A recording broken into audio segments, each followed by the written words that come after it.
Halo teman-teman, selamat datang di video ini ya. Kalau kamu mahasiswa K3 atau baru mau belajar tentang keselamatan dan kesehatan kerja, kamu pasti pernah merasa materinya banyak, ribet, dan susah dipahami. Tenang, di video ini saya akan menjelaskan cara paling sederhana dan paling cepat supaya kamu bisa menguasai materi K3 tanpa harus pusing atau stres. Yang pertama, pahami dulu gambaran besar K3. Belajar K3 itu jangan langsung ngafalin undang-undang atau rumus. Langkah pertama adalah mengerti dulu gambaran besarnya. Karena K3 itu sebenarnya cuma tentang 3 hal. Satu, ada bahaya apa? Yang kedua, resikonya sebesar apa? Dan ketiga, bagaimana cara mengendalikannya. Kalau 3 hal itu sudah kamu mengerti, maka materi K3 mulai dari ergonomi, hygiene industri, sampai keselamatan kerja akan jauh lebih gampang untuk kamu pelajari. Jadi ketika kalian belajar tentang K3, maka lihat K3 dari tubuh, lingkungan, dan perilaku. Cara berpikir ini sangat penting. Kenapa? Karena ketika kita mempelajari tubuh manusia, kita bisa melihat apa efek pekerjaan terhadap badan. Kemudian dari sisi lingkungan, apa sumber bahayanya, apakah ada panas, bising, getar, debu, dan bahan kimianya seperti apa. Lalu jangan lupa ada aspek perilaku. Apakah manusia ikut berperan? Apakah manusia mengalami kelalaian atau membuat kelalaian? Bagaimana dia menggunakan APD saat bekerja? 3 hal ini akan bikin kamu bisa menganalisis hampir semua kasus K3 dengan mudah. Tentunya lebih paham ya. Atau kalian juga bisa belajar lewat contoh. Ini kunci belajar cepat. Misalnya, kenapa orang gampang pusing di ruang ber-AC? Jawabannya kalian bisa pakai konsep K3.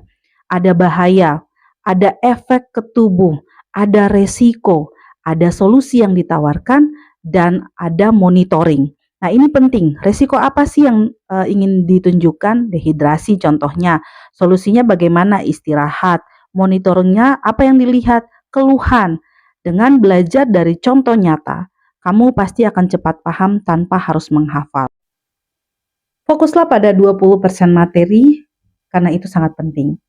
K3 itu luas, tapi tidak semuanya harus dipelajari. Cukup fokus pada 5 materi utama atau materi dasar K3, yaitu bagaimana cara melakukan identifikasi bahaya, penilaian resiko, hierarki kontrol, ergonomi dasar, fisiologi kerja, dan dasar-dasar K3. Kalau 5 hal ini kamu kuasai, maka 80% materi K3 akan otomatis lebih mudah kamu pahami. Lalu, coba jelaskan ulang. Yang dimaksud dengan coba jelaskan ulang di sini adalah kalau kamu sudah belajar sesuatu, untuk mengingatnya lebih kuat lagi atau memahaminya, jelaskan ke temanmu dengan bahasa yang sederhana. Simpelnya kalau kamu bisa jelaskan artinya kamu mengerti. Kalau kamu tidak bisa menjelaskan berarti kamu harus ulangi lagi untuk belajar di bagian yang tidak bisa kamu jelaskan tadi. Ini adalah cara belajar tercepat untuk seorang mahasiswa K3 yang mau memahami lebih jauh tentang materi K3. Belajar lewat video ataupun juga sosial media juga penting ya, karena sekarang materi-materi K3 banyak yang bisa teman-teman lihat di TikTok, di Instagram, ataupun juga di YouTube. Nah, contohnya cara kerja mesin, heat stress, postur duduk yang salah, analisis kecelakaan, penggunaan APD yang benar, cara kerja ventilasi, dan lain sebagainya tentang K3 itu sudah banyak di sosial media.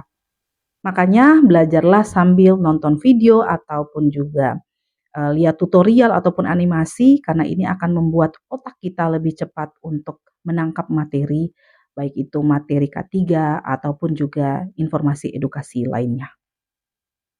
Selain itu, kalian bisa langsung praktikum di kehidupan sehari-hari. Tidak perlu memikirkan yang terlalu sulit, yang simpel saja ya. Kalau belajar K3 itu kan bukan cuma baca tapi juga praktik. Contohnya kalian bisa latihan sederhana khusus untuk mahasiswa dengan menganalisis postur teman kalian saat duduk. Cek potensi bahaya di ruang kelas, melakukan penilaian risiko di kamar kos, atau hitung denyut nadi sebelum dan sesudah melakukan aktivitas. Kemudian kalian juga bisa mengamati pencahayaan, kebisingan, ventilasi yang ada di sekitar kalian. Semakin sering kamu praktik, maka semakin cepat kamu memahami tentang K3. Selain itu bisa bikin catatan yang ringkas ya. Jadi catatan itu jangan panjang-panjang, buat yang ringkas saja. Contohnya gini, ada definisi sederhana, ada poin pentingnya, ada contoh, ada gambar yang singkat. Catatan yang pendek lebih gampang diingat dibanding catatan yang panjang dengan penuh paragraf. Lalu selain itu juga teman-teman kalian bisa menggunakan rumus dengan contoh yang sangat sederhana. Kalau kamu belajar rumus K3, jangan lihat angka ribuan dulu. Mulai dari contoh-contoh kecil ya. Misalnya rumus nadi kerja pakai angka ringan. Kemudian ada Nios lifting pakai beban 10 kg dulu. WBGT pakai suhu sederhana. Setelah paham baru menaikkan levelnya. Ini adalah metode belajar yang sangat sederhana, kalian juga bisa konsisten 30 menit untuk mempelajari hal tersebut.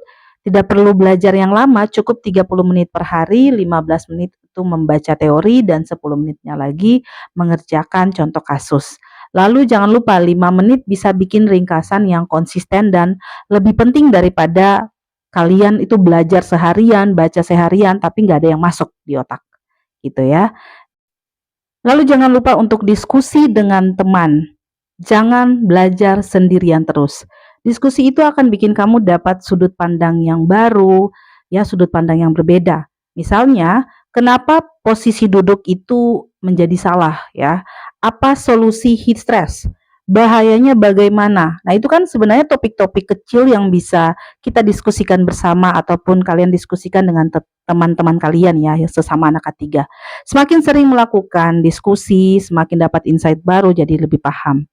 Jadi teman-teman, cara tercepat untuk menguasai K3 bukan hafalan tapi memahami konsep dan melihat contoh yang nyata.